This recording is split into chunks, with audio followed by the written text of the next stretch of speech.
Welcome to Fastbreak Breakfast NBA podcast. My name is Keith Parrish, and I'm joined once again through the miracle of the computer phone. That was the voice of one Jon Burr. John, how are you? Hail Santi. Very well.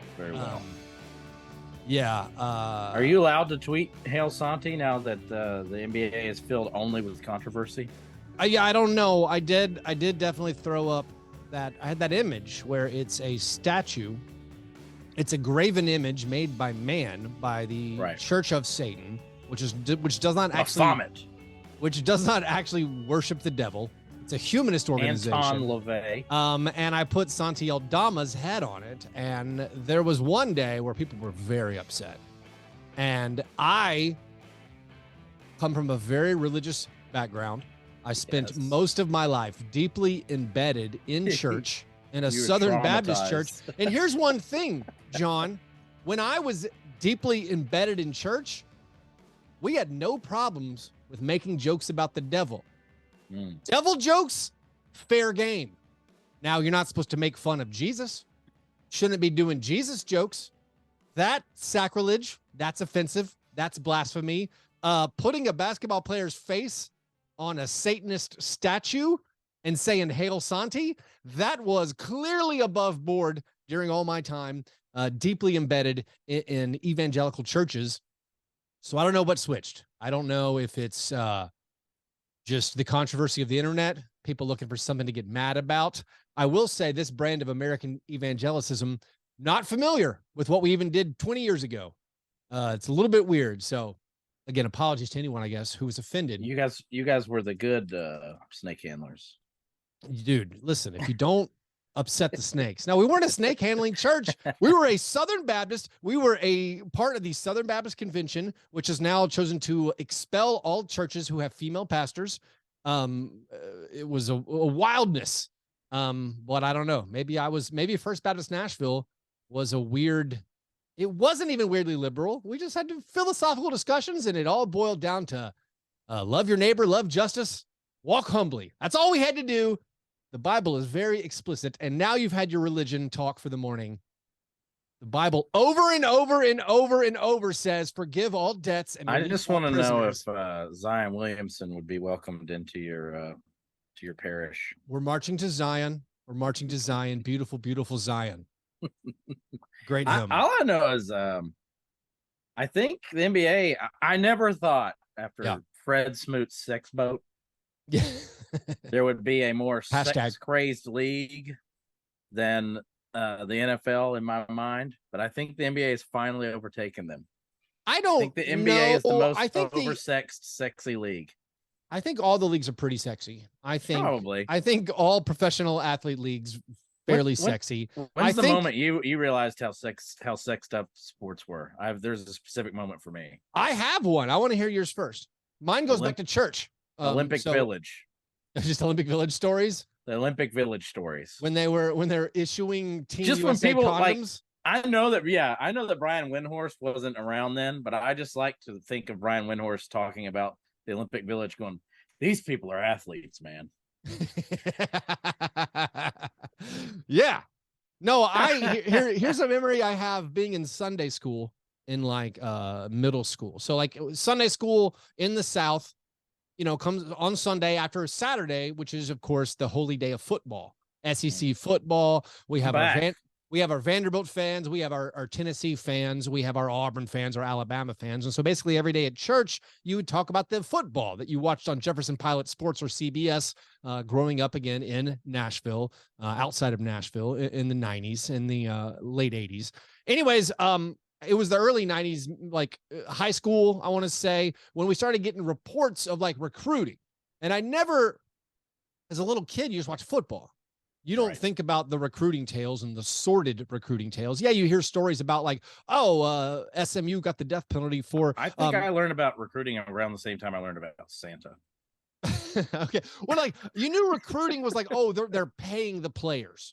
That's illegal. But then there was some report in Sports Illustrated or something about these sexual escorts where they were getting co-eds. They weren't paying adult sex workers. They were basically looking for undergrad volunteers to show the athletes a good time. And this was not a recruiting violation. This was just something. And again, it's like a chaste, trying to be Christian, like teen. I was like, wait a minute, this sport that we revere and talk about constantly in church, and the pastor would always weave in some stories about whoever it was, in the football game. I'm like, wait, we're using sex to recruit these young men? I was appalled as a chaste 14-year-old. That was like the first glimpse. And then, then professional sports, finding out about like everything. I do think these leagues, do you think they try to, they employ time to brush it under the rug or to keep it as quiet as possible? Like, listen, don't broadcast your stuff. You would think, but now it's just like, how do you not broadcast anything? Well, yeah, now there's no hiding anything. Like, you literally can accidentally be broadcast playing with a firearm. Oh yeah. Oh, please. Not even of your. Well, to me, his buddy. His buddy tried to stop. You know what I mean? The league's statement called Jaws video intentional, and the display of the firearm was prominent. I thought those words were kind of overselling it to me. He did it. I mean, was it intentional and prominent? I don't know. So he is intentionally displaying a firearm to the corporeal world around him. Yeah. However, I do think it was the dingus, the dingus buddy. Legal term. He starts filming him because you see the dingus buddy. No, like, when did dear God! They started filming earlier, and then the guy's like, "Wait, do you have a gun in the camera again?" Yes. He's like, "Dear God, Ja!" Like, I don't feel bad for that guy. Yeah, but I kind of feel bad for that guy. Anyways, so the league, you can actually broadcast yourself. Jamal Murray, was it accidental? We don't know. Lots of things can accidentally be broadcast, and now we have a lot of stories about like Zion. Maybe more on this in a second. Zion's going Jamal through Murray and Zion Williamson are out here throwing their guns all over social media. If you know what I throws mean. His tiniest gun out there. Yeah. John, let's do breakfast first. Before we get too hot and heavy into the basketball talk, into whatever Zion's going through, if the trade rumors with Zion. Also, we got to talk about Thursday, according to all-time trades with the Bradley Beal trade. We'll get into that. Before that, of course, breakfast, John. What breakfast have you had? So, due to the nature of my intermittent fasting, I am now doing my breakfast from the weekend because I don't do it on the weekend. Sure. Okay. And I had like a hot chicken type meal. Oh, I've had one of these in the breakfast. Yeah. Tell me everything. At Nadine's, which is like a hermitage establishment I eat at pretty often, family owned, operated, really good place. But I just don't know if I need to be eating hot chicken at like 9:15 a.m. I like a hot chicken. A hot chicken, is it on a waffle? Little syrup? What are we talking about? Yeah, correct. No, I need that. And it was really good, but like I did like feel compelled, and I don't do things like this often, to mow my lawn after eating it, just to combat the effects, because I was feeling like I was falling into a pre-diabetic coma after eating it. Cayenne, basically caffeine. I mean, you're right, but I mean, you're drinking upwards of 144 ounces of Diet Dr. Pepper a day. Wow. Yeah.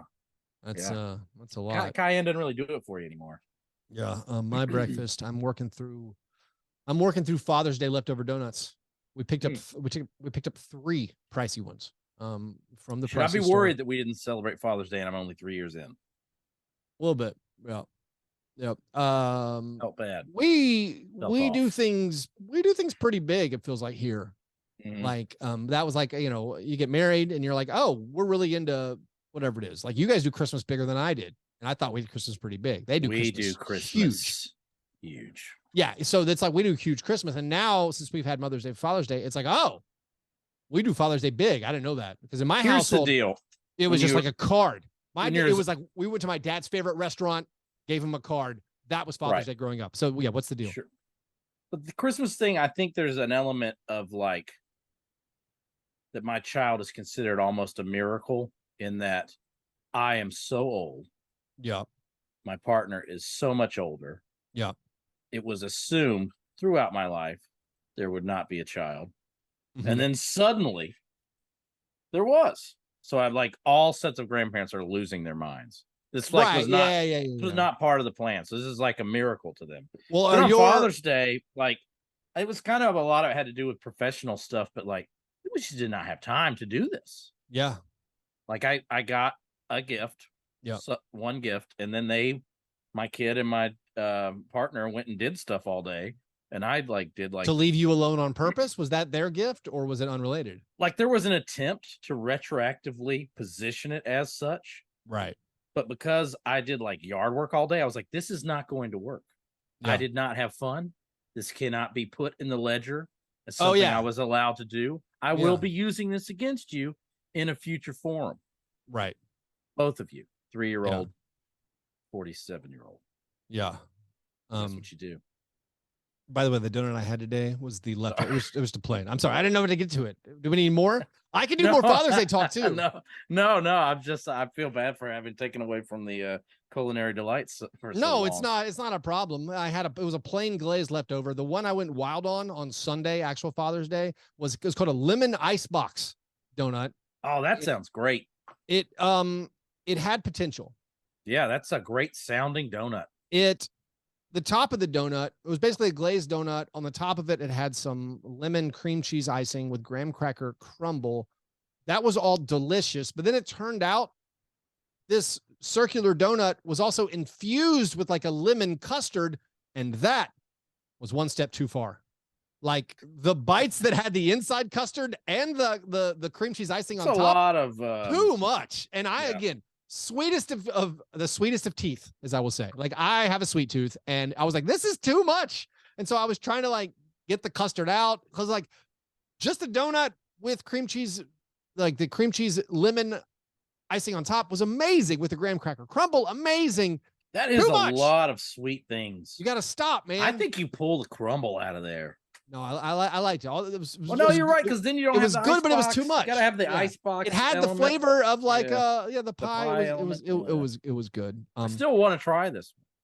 Yeah, it was a lot. I would ask him like, I want it hollow. or just normal donut. It's just too much. Like icing on top of custard is, in my mind, too much for any man. Like what in the world? But anyways, that was those were the breakfast. I guess we can move on now. After our breakfast, we go to our breakfast in bed apologies. This is our chance to make right what we might have gotten wrong in a previous show. It's frequently the first time we talk about the NBA, which the show is about. I'd like to demand an apology from Nashville's civic leaders. John, you're probably maybe a few too many miles away, but there was a Juneteenth firework display in Nashville yesterday. Okay. That started at 11 p.m. Oh, dear. There was a thunderous detonation of ordnance from about 11 p.m. to 11:20, and it was concerning to the point of like, what's going on? Like, I got so ring. Late. I got ring notifications about this. It was like, are these fireworks or is this the Ted Ted offensive? Like, it was here? Really like, wait, there's a firework display going on, and I'm never in bed by 11, but still, it somehow like stirred in me like a concern and a what's going on. Like I don't have dogs, I don't have anything to worry about. Like my kids slept through it, but it was like there's a thunderous firework display, and I'm like, is there something at the fairgrounds? Did a soccer game go late? And then I'm like, why is this going so long? And I'm like, it's after 11 p.m. on Monday night, and everyone like, oh, it turns out it was Juneteenth. Like I could see. In my neighborhood, I can't see like the sky that well as far as I couldn't see the fireworks, but I can see the clouds, the smoke cloud debris, and I'm like, is this a firework factory fire? Was this on purpose? Turns out it was on purpose. I don't know. Like, did the timer? Did they set it on Eastern time on accident? It was supposed to go off at 9 or 10. Like it was confusing. So I'd like an apology from whatever city official chose to light off that celebration at that time of night. I want Juneteenth to be a holiday, but I need for everyone to celebrate it so that what happens to me yesterday never happens again, because we did not take our child to daycare. And then later, when I drove by daycare was open, which made yesterday one of the worst days of my life retroactively. Oh, you found out it was actually open? Knowing that I took off work and did childcare all day. And holy God, did I do childcare. And then to drive by on the way to get her ice cream for like the third time. Yeah. To drive by her daycare and see all the other happily together children, with their parents safely sheltered away. This happened to me once where I kept the kid home. I thought there was no daycare, and then I found out there was daycare, and legitimately you never forget it. It was one of the most soul-crushing moments. Like I paid for daycare, and daycare was open, and I had to arrange everything just to stay home and do the day. It's man, brutal. It messed up the podcasting time. Everything there was a domino effect that just ruined. I parented from 6 a.m. to 11 p.m. Thank God the fireworks didn't wake her up because it was absolutely chaotic. Yeah. Anyways, what's an apology you have, John, that you'd like to make right? I mean, to me, this is still, despite the Beal trade, still draft week for me, and I'm just going to go ahead and just apologize in advance for how brutally like all pronunciations and misnaming and like, it's going to take us a while. I mean, there's guys named like Bilal Cornbilly and like, well, I don't know how the Thompson twins, Rupert Kobe Pupkin. It's Amon and Ozer?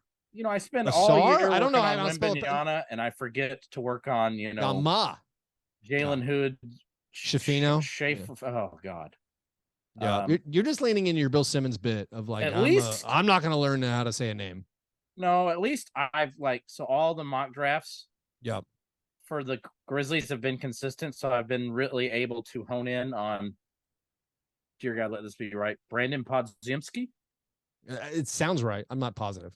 I think you got to get that J sound in there. The DZ Podziemski. Okay. Yeah. Okay. Brandon Podziemski. Although he doesn't look like a Brandon Podziemski, so he might pronounce it more like an American would. Oh, Podziemski. Right? Podziemski. Yeah, I don't know. Well, blessings to you as you try to learn these draft names, and we'll hopefully have the commissioner and/or Mark Tatum pronounce them correctly on Thursday night. We're gonna probably do a playback. This is still a mystery. Playback signed a contract with the NBA, and they're still working through the details. And the NBA was like, "Listen, we're gonna black you out for the finals." And they're like, "Okay, cool, but next year we're good for all NBA." And they're like, "Yes, this is again my understanding." And now they're like, "Hey, what about the draft?" And they're like, "Oh, maybe the NBA doesn't want us to do the draft." So it might be available. Hopefully we can hang out with all. You think the NBA is just worried about us saying Sissy Sidoko? No, they're not worried about your poor pronunciations. Sippy. Sidi Sissoko. I mean, it's fun to go back and watch the old draft pronunciations.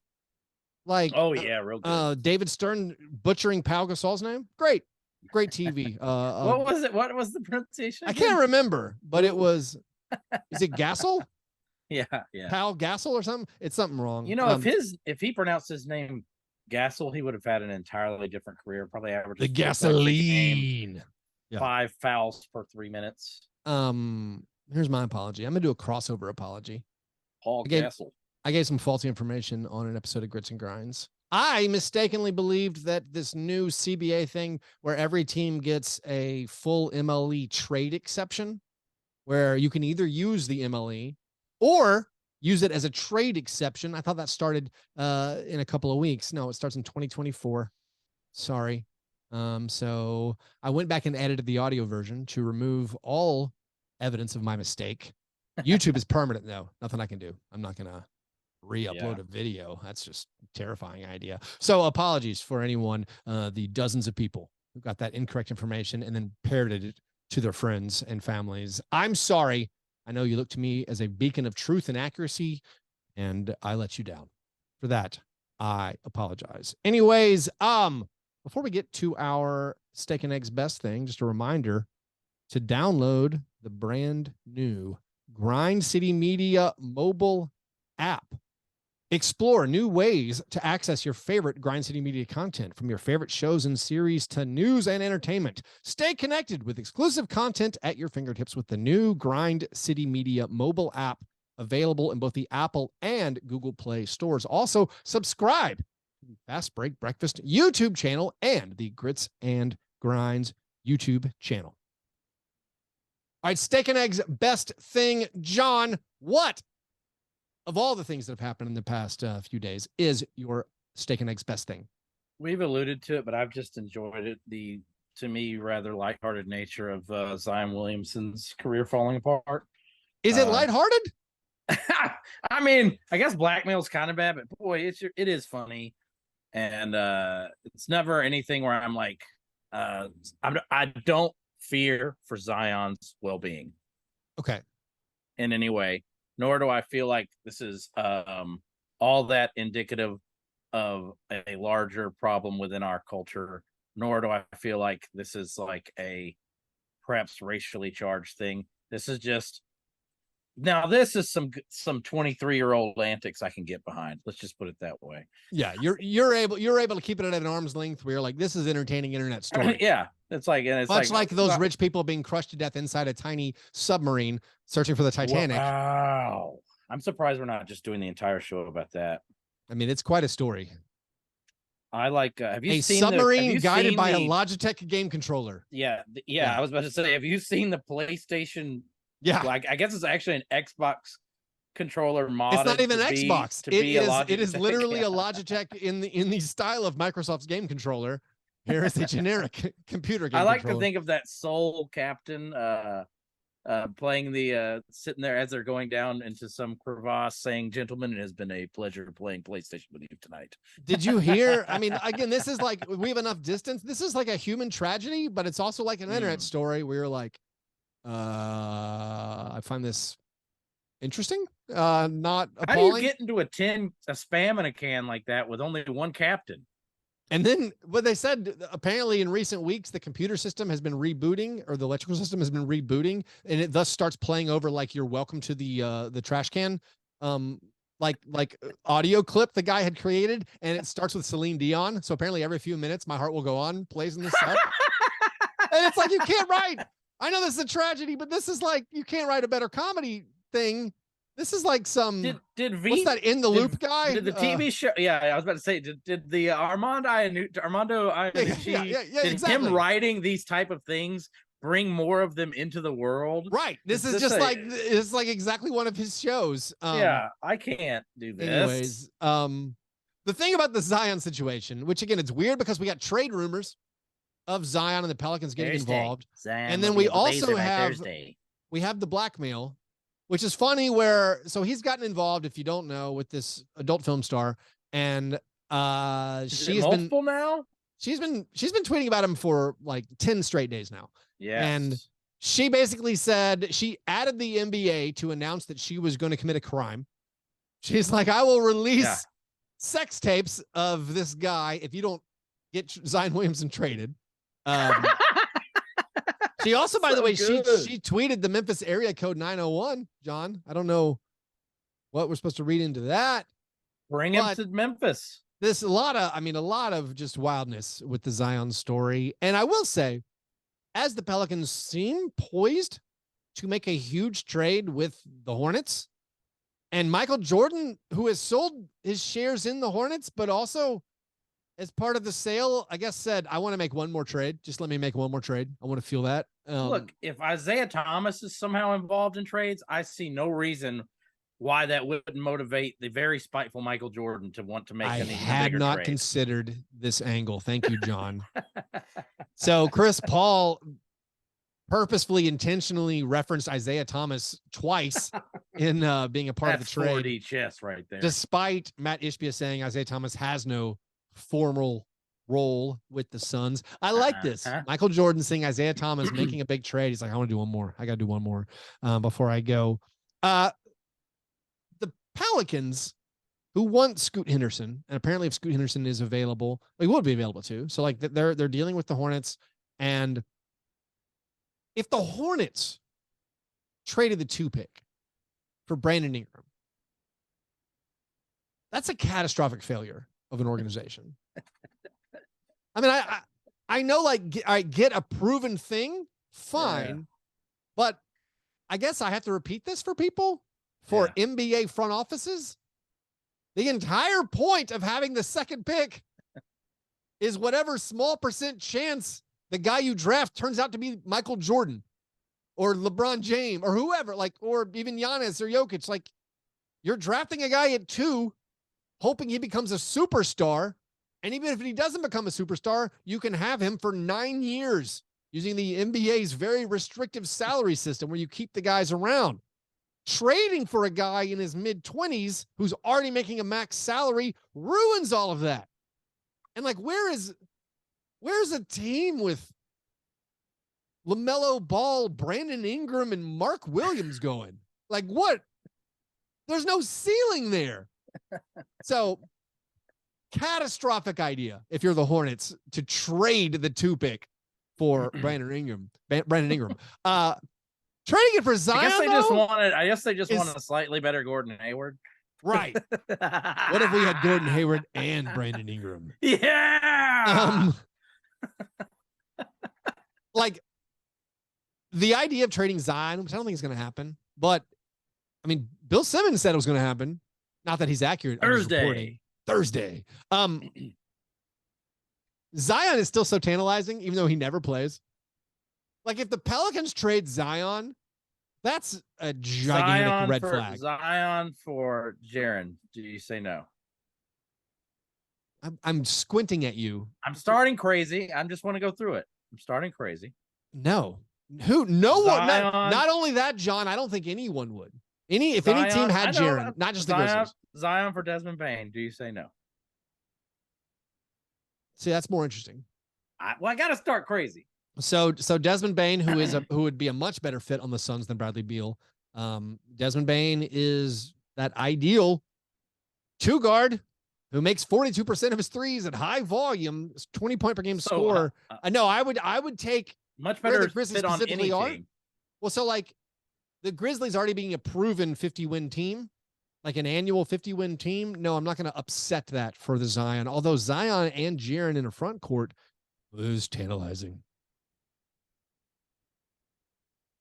I mean, I tried to think of like a step down from Desmond, but not like we can't do it for like Clark and Tyus and Picks. No, there's nothing. Well, so like I understand like somebody taking a swing on Zion makes sense if in fact the Pelicans are done with him. If they say they can't deal with him, they fired Teresa Weatherspoon, who was like apparently their main Zion Williamson assistant coach and liaison. And there's a lot of talk about the Pelicans are done with Zion. Be it the training, the way he's dealt with training, the way he's dealt with injuries, not just getting hurt, but his rehab. Maybe it's his rehab practices, his lack of commitment to the rehab, of taking care of the rehab. And they've already signed him to this extension, which kicks in now. It would be truly shocking if they traded him. But if they trade him, again, it's like a giant red flag. They're like, all right, we can't work with this guy. Maybe that's more interesting if you're the Hornets, the league past potential of LaMelo and Zion. Okay. But again, if they trade him to you, that's just like, you're not getting what you're dreaming of. It's at least how I feel. But anyways, I'll do my best thing, which is this incredible trade. Like this Bradley Beal for Chris Paul trade has a lot of amazing angles. On the one hand, there's a lot of positives that I enjoy about it. I'm not going to kill the Suns for it. That's kind of fun. I like the fact, here's the first thing I love, John, before you rebut or weigh in. I know I'm stealing your, no. Your best, the first thing I love, they traded all their picks. Like they don't have any. This picks. Is exactly how I play NBA video 2K. games. Yeah. Because you know why? I don't know who these fake players are they're making up, and I want to play with real players. Yeah, so I think that's just how James Jones looks at this. So James Jones, on one sense, has never loved the draft. He drafted Jalen Smith without even scouting him. He had Kevin Arnovitz write an article on ESPN last year. It's like how the Suns are beating the draft by mostly ignoring it. They're totally ignoring it. But here's the extra angle that I adore from the Suns' perspective. Last year, they already traded away all the first-round picks they could trade away. They trade away basically every first-round pick they had for Kevin Durant. The new CBA really gets angry at you if you're a repeating tax team. And so one of the punishments is they move your picks to the end of the first round. They freeze your picks out in the future where you can't trade them. Well, if you don't have any of your future first-round picks, try freezing that, buddy. The only way to win is picks. to not play. Well, I don't have any first-round picks. Your punishment means nothing to me. I'm assuming, although I've never seen this spelled out, I'm assuming the picks that the Nets are in control of, those don't get kicked to the back of the first round. It would be astoundingly funny if they did. Like if you owed a first-round pick and you could move it all the way and you could guarantee it was the last pick in the first round, yeah, I'm paying luxury tax for that. That'd be hilarious. But the Suns are like, we don't have any picks. Who cares? Give us Bradley Beal. Now, did you want to, I can keep going, or if you want to weigh in now. I guess, we're actually going to talk about this more. Yeah. Later on. This is and this is good because we are not draft experts. So this is nice that this happened so that we don't have to humiliate ourselves. Right. With me trying to say names and me trying to say names. Yeah. With me declaring that, the Grizzlies should trade down to the 38th pick to take like Jordan Walsh or something that is not based. I know who that is. Like, yeah, like I learned who that guy was. I'm excited. Yeah. You don't really need to hear me scream and shout about guys who are good in the tournament and I otherwise know nothing about. But you do need to hear me scream about the Bradley Beal trade when we get to our cream of wheat worst of week. So you're okay. You can couch it there. Well, so I'll say here's a couple of things about this. I think most people are accurately assessing this trade with the analysis that adding basketball players is not cumulative. Like adding good players, if their skills overlap, is not necessarily cumulative. And I understand the Suns doing what they did, and the Suns are going to be good. But like, I don't think this trade helps them that much. And my reasoning is, last year, all right, when the Suns had KD and Devin Booker on the court, their offense was awesome. And I think it might have been close to as good as an offense can get. And there is a limit in my mind of how good any NBA offense could be if you chose any 5 players. Like maybe if you had like the Nuggets smoked their way to the NBA Finals with this like 120 offensive rating. If you replaced Michael Porter Jr. with Kevin Durant, oh my Lord, it would be even better. It would approach like 130 offensive rating in my mind because those skills don't overlap. Kevin Durant does everything Michael Porter does, but much better. And so I do think like 130, 135 might be the peak of what any basketball team can do. And maybe this is a 4-minute mile where maybe there is that maybe sometime we get even better.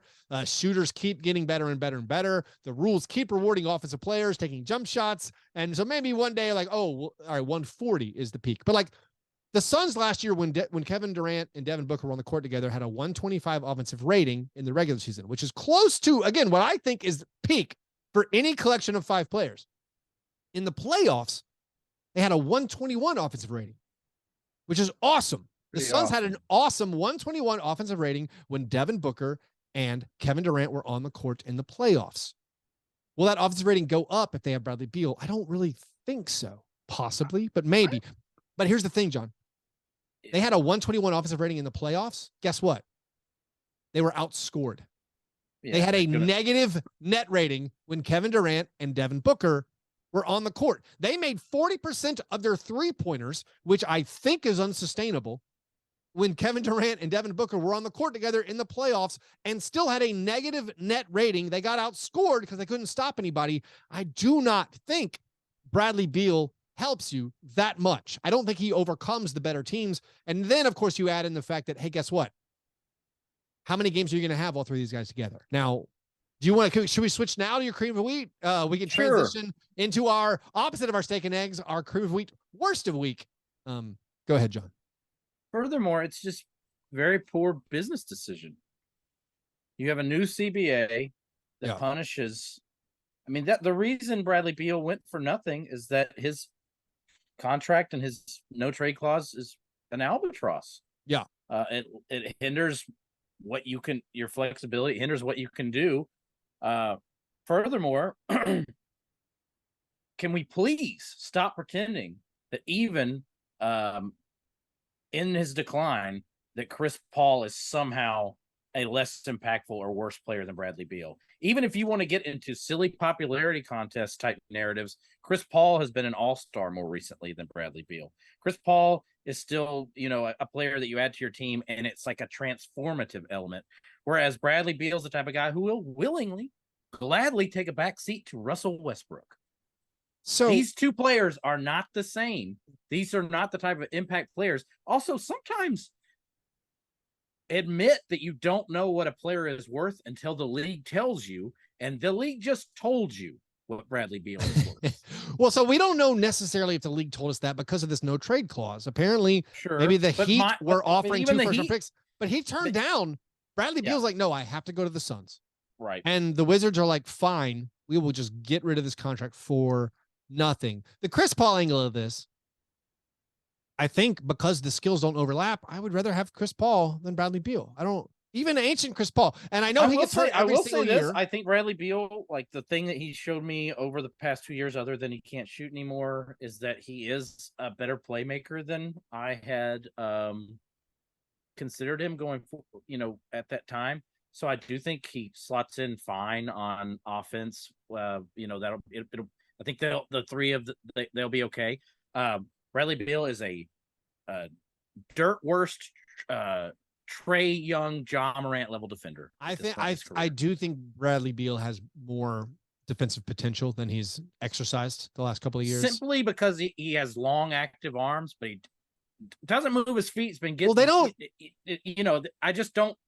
They don't have a defensive You're going stopper. from one of the headiest, best, most transformative guards in the league to, a guy that I would rather have Desmond Bane over. So there you have it. Well, Desmond Bane's a better fit. Yeah. Desmond Bane is a more accurate 3-point shooter who is most efficient off the ball. Bradley Beal is not the most efficient. $50 million or whatever. Again, the Suns are going to be good. They're going to win some games. They're going to win some games next year. Yeah, when all 3 players are healthy and you can stagger them so 2 of the 3 are on the court at all times, they're going to be good. I will never apologize for this take, no matter what the Suns do, because I thought they were going to win it all this year. However, again, when all 3 of the guys are on the court, they're going to be very, very good. Are they going to be better than they were last year? Maybe marginally. Also, this everything about this, what the Suns are doing, from saying goodbye to Monty to saying goodbye to Chris Paul to Isaiah Thomas's involvement, I'm not on this side. Oh, and by the way, I'm on the other side. So when you think, all right, well, you're gonna have a big 3, and they're gonna have a bunch of minimum players. We have DeAndre Ayton. DeAndre Ayton's gonna be there. DeAndre. So you got a big 4, although they're probably gonna trade him for just 4 players who can play. Which are they? I don't know. So you're gonna have Bismack, I don't think Biyombo. They've already got Jordan Godwin, Keith. Jordan Godwin, Isaiah Todd. Player. Get out of my face. Campaign is their dribbler. I think it's funny. We're like, oh, well, at least they'll come into this good culture of Monty Williams and his staff. Oh, wait, Monty Williams is gone. It's a new coaching staff. Frank Vogel's there. It's going to be a new team. When any of these guys miss a game, when the games that Kevin Durant misses, and he's going to miss, best case scenario, he's missing 15 games.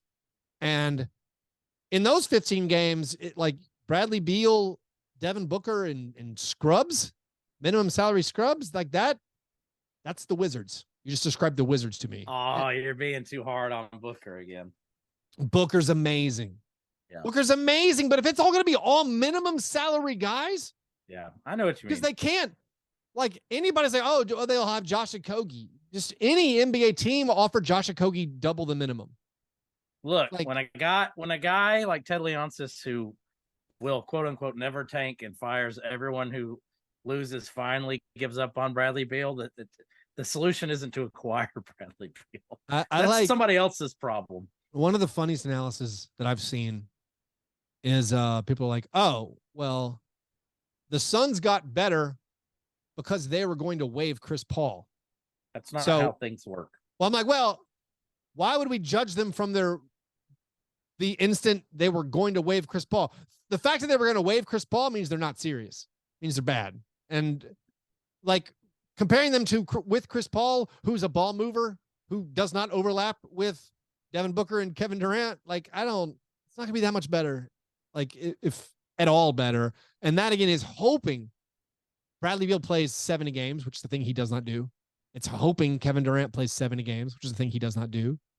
I do think DeAndre Ayton might play 82. He might lead the league in minutes next year. Maybe non-Tibbs category. Like Ayton's gonna feast if they leave him. I think they're all gonna feast for fantasy, John, except for Bradley Beal. Don't touch him. He's gonna average 18 points per game. He's gonna make 42% of his field goal attempts. I don't know. He did average over 6 assists last year. Yeah. I'm looking for silver linings. I don't want Bradley Beal to do well. I just don't see it, and I don't see what adding. I don't understand adding him from any perspective. Like business wise, don't get it. Well, I mean, it's court-wise, don't really get it. Well, business wise, it makes them a topic of conversation. It's probably maybe get some even more league pass or national TV games. I don't think Bradley Beal moves the needle in any regard. Yeah, that way. And I honestly think this trade and everyone's reaction to it proves that he doesn't move the needle in any way in that regard, because everyone thinks that we're talking about the Bradley Beal of like 4 years ago, who people probably still didn't watch. But Bradley Beal has not been even a good shooter for a number of years. Right. 34% from three over his past 3 seasons. Everyone's like, does he get wide open catch and shoot looks? He hasn't made his catch and shoot threes the last few seasons. And say what you will about Russell Westbrook, he will get you wide open catch and shoot looks. Like he's going to try to dunk on everyone and kick it out. Like I was thinking about say what you will about Russell Westbrook. At least he's an ethos. Yeah. This is nihilism. This is what the Suns are doing is like, this is my team. I'm going to do things my way. Nihilism. Like they aren't going to be able to add players for the next 3 seasons, basically. Which is amazing. Yeah, I just don't. It's amazing. Let the great experiment begin. Do you ever? So this trade, the response to this trade is one of those moments where like you're just like, I feel so alone. Because you look and everybody's like, the Suns gave up nothing, and I'm like, the Suns have given up everything. They have no flexibility. They can't do anything. They have no flexibility, but it's going to be sublime, I think. For 18 games a year, and then it's going to be crossing your fingers that they all hit the spot in the playoffs and they're all healthy. And they should maybe they just rest them all till the playoffs. They should be maybe one they of the really 4. piss me off. Well, you gotta make the playoffs. You gotta make the top 6 seed. I mean, I think they're one of the.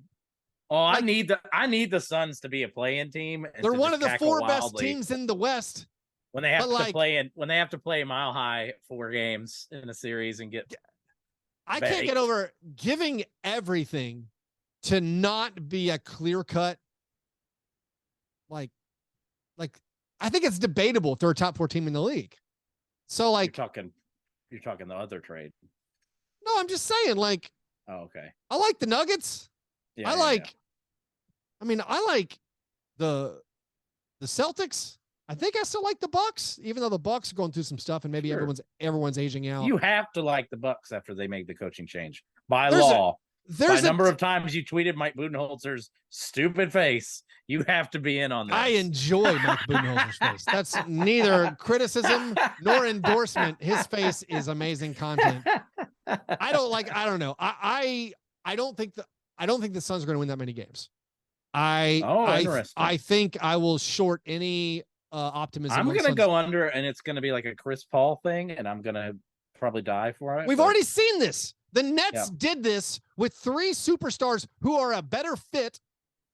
All 3 of them were better than Bradley Beal, and that team also had like other pieces that I kind of enjoyed. Like it had the Nick Claxtons and the Bruce Brown remains. Yeah, Bruce Brown was around. You had Joe Harris when he's still okay. You had like Seth Curry. You had okay players around it. DeAndre Ayton, who, by the way, doesn't like doing the dirty work. Doesn't that like man basketball. wants shots. Like Bradley Beal is the 4th among those 4 players. He's like the 4th best shooting option. Yeah. DeAndre Ayton, say what you will. He's going to have a better true shooting percentage than Bradley Beal. A DeAndre Ayton shot better than a Bradley Beal shot. I have buddies like, don't you love Beal as a 3rd option? I was like, I mean, I guess what you mean is don't I love Beal as a 4th option? Right.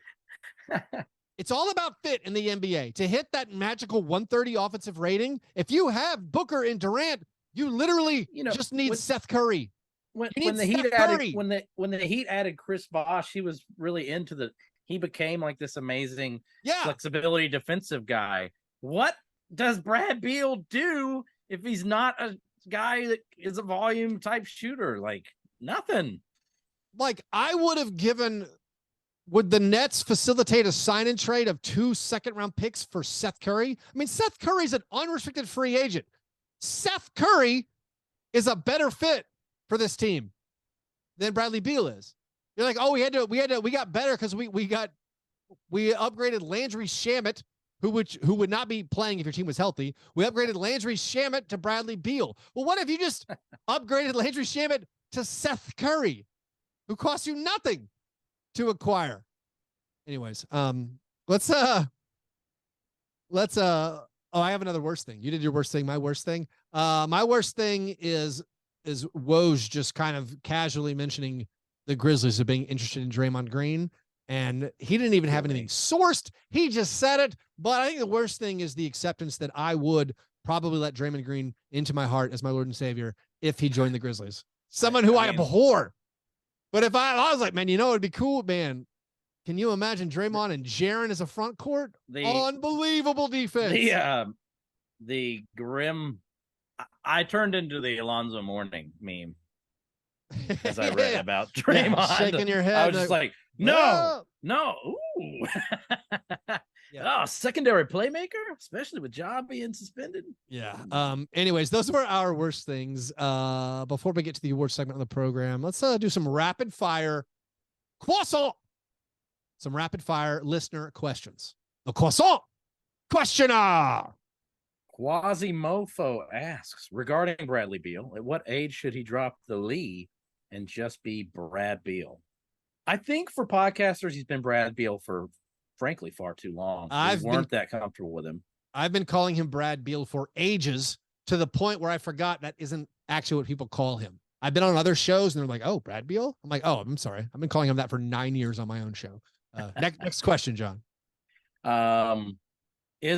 Mike Friedrich asks, is Bradley Beal's no trade clause the worst ever in terms of damaging the team that gave it to him? I don't have enough knowledge. This would require us to do homework, Mike, and we don't do homework by a rule as part of the croissant questionnaire. I will say this did not damage the Wizards. Am I confused here? How did this damage the Wizards?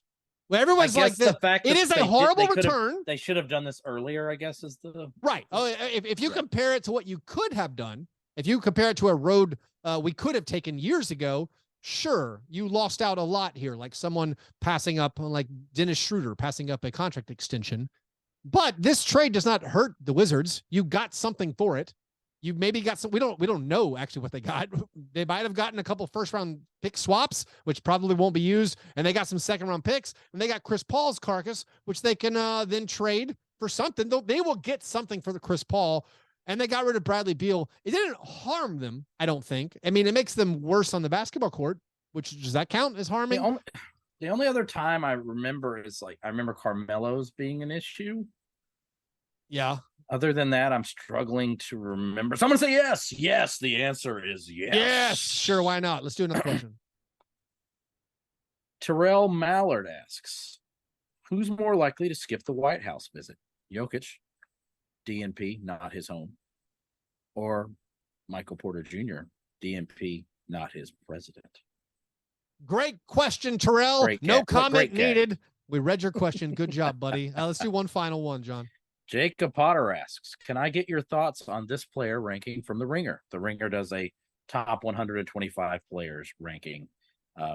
They ranked Dillon Brooks at number 125.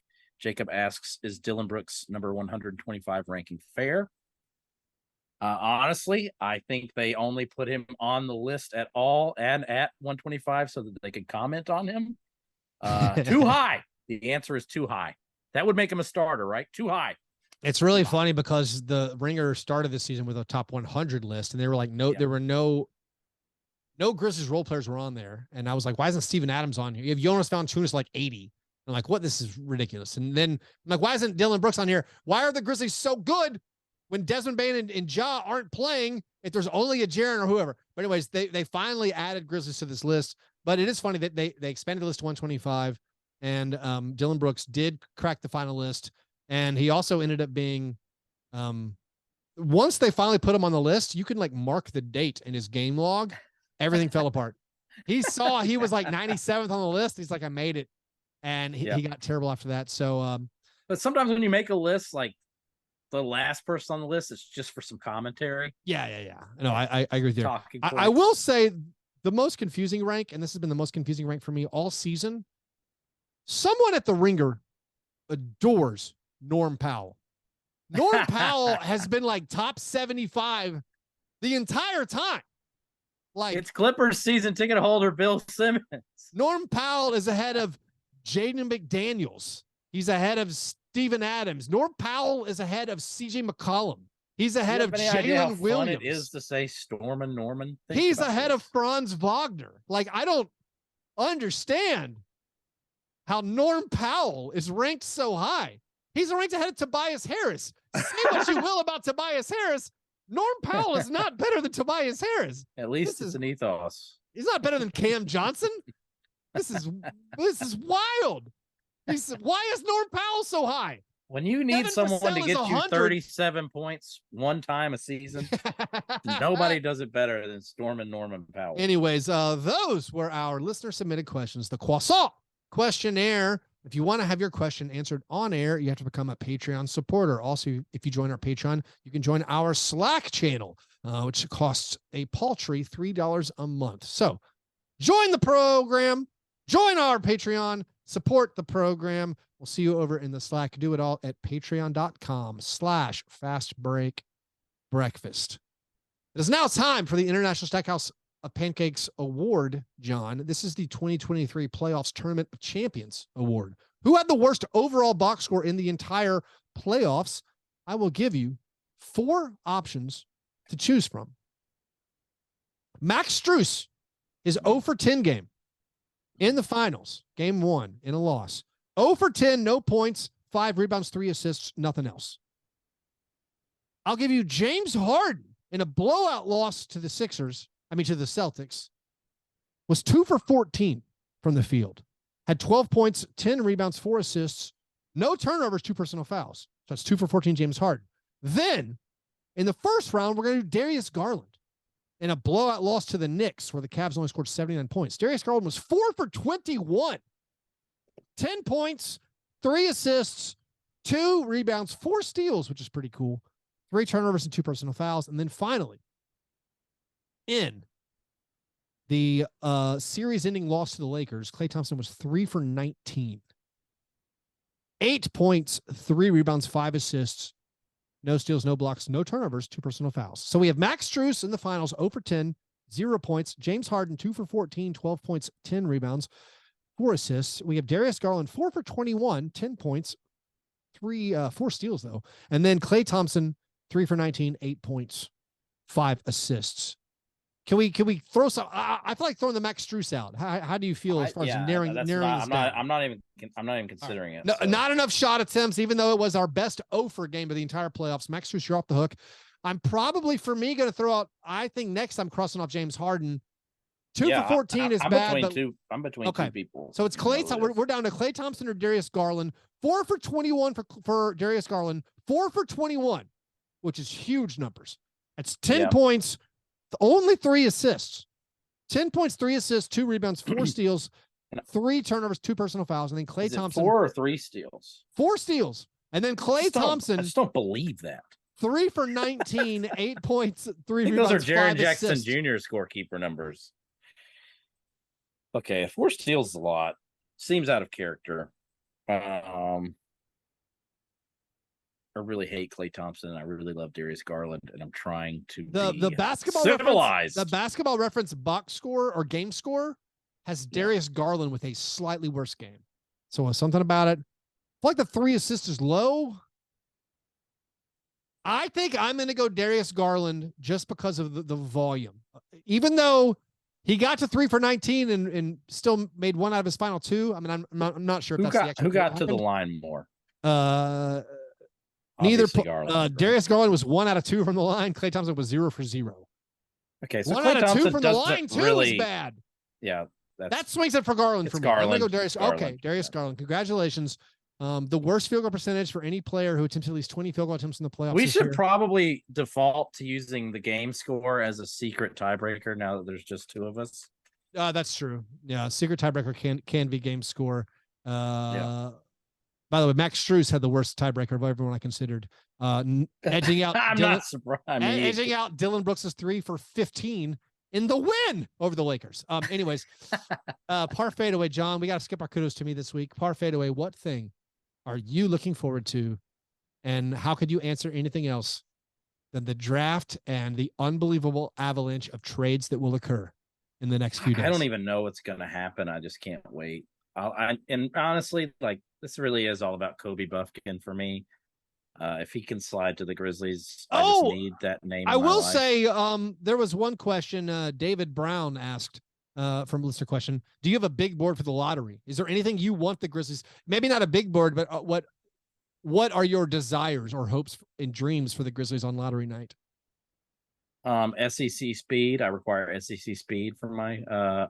I would love for my Grady Dick jersey purchases to continue to have relevance in my life. Yeah, that would be that would be a value add, speaking in annoying business terms. And then I like my favorite player. Like, I really thought, like, you remember what happened with, like, who's the guy that for the Spurs that jumped up and everybody got so grit and grind obsessed with Jeremy Sohan? Oh, okay, yeah. Jordan Walsh is my Jeremy Sohan this year, so that's who I want. I'm hoping for him in the second round. I'm hoping for him on a 2-way, playing some hustle games. They got him going to the Kings right now, which I would that would be fun too. Yeah, I had someone give me all the names of these guys who can't shoot at all, and like I love those. Andre Jackson for UConn is who. I'm like, that's who I want. Andre Jackson, so fun. Yeah, so like this is a very good year. Like if you're a tournament watcher, this was a good year for it. Mostly for guys that you can say, like, look how his team did in the tournament, and then scoff. Who do you unrelated to the draft? Because on draft night we're gonna have, I think, again, so many trades. Chris Paul is getting redirected somewhere. Yeah, I can't find when he gets a bigger haul than the Suns did. That's gonna be. He's going to. No, I assume. I mean, that's part of it from the Wizards again. Yeah, it is on one sense a hideous trade for this guy. They made this huge investment in sending out Bradley Beal, but they will get something for Chris Paul. I think they did it at the wrong time, but then when they finally did it, I think it's, what they had to do. But like, where do you think Chris Paul might go? I mean, the Clippers make sense to me. And the new Wizards guy came from the Clippers, Michael Winger. The Clippers have, like, I think they could salary match with just as long as when that trade Robert goes through, Covington and Nick Batum. We go to an Instagram live post of both Kawhi and Paul George icing their knees and high-fiving and screaming Lob City. I mean, I do think it would make a lot of sense there. I feel like the matching salary is a limitation for all the good teams. Where, I mean, maybe like a Malcolm Brogdon for Chris Paul thing would make some sense. Oh my God! If you wanted to swap out 2 oft injured point guards, did you just put Paul on the Celtics? I would die. In what way? Just a hatred way? Yeah. I want to. Here's what I want, John. They'd be so good. I wouldn't mind a half-season loan. Could we do a half-season loan to the Grizzlies? Just like let him steward the team. When Ja only has to serve like 7.5 games, get back to me. when he gets to come back at halftime of the 8th game. Yeah, after the Players Association the NBA appeal. PA is done with this thing. We'll worry about that way later. Yeah, I mean, I wonder if, like, who are the teams that are going to maybe, like, secretly go for it? Like, you have the Rockets who have to trade their pick to the Nets this year, and like they're going to kind of go for it. I still wish Chris Paul would just accept going to the Spurs and like trying to turn around the Spurs the way he turned around the Thunder. He got to the Thunder and they were going to tank with Shea, and Chris Paul's like, no, I'm going to play. We're going to be pretty good. I think Chris Paul plus Wemby plus the aforementioned Jeremy Sohan and like whoever, Vassell and like Kelton Johnson, they'd be all right. They'd be kind of fun. I don't know if Chris Paul wants that in his twilight years. But we'll see. Yeah, I'm just looking forward to all the stuff, and hopefully we're going to do a playback. So keep your eyes peeled for all of that. I mean, I don't want to get too overly excited, but I feel like there's got to be like 8 trades before the draft because of this new thing, and everyone moving, or maybe just counting draft night. Like, I'm going to need you to make me a ringer style board that I can click and squiggle marks come down and analyze the trades for me. There's just so many guys who are going to get relocated, and like, I don't know. I'm real excited. I hope it's not a letdown, and we end up just with a bunch of kind of borderline meaningless. The Grizzlies traded the 25th pick for the 22nd pick. I hope it's just not that. Anyways, if you want to support our show, do that at patreon.com/fastbreak breakfast. Subscribe to the YouTube channels for this show and for Grits and Grinds. Follow us on Twitter at Fastbreak Break. Follow John at Master John Burr. All right, you guys are the best. Thanks for listening. And remember, breakfast is the most important thing. Hail Santee.